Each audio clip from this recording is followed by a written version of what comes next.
The Journal hasn't run into Glenn Bryant in, at least 2 days.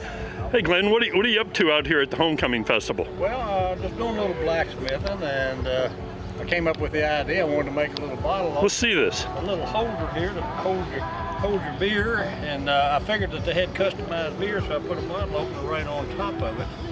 But the only problem is they're only selling canned beer right here now. So I don't need it.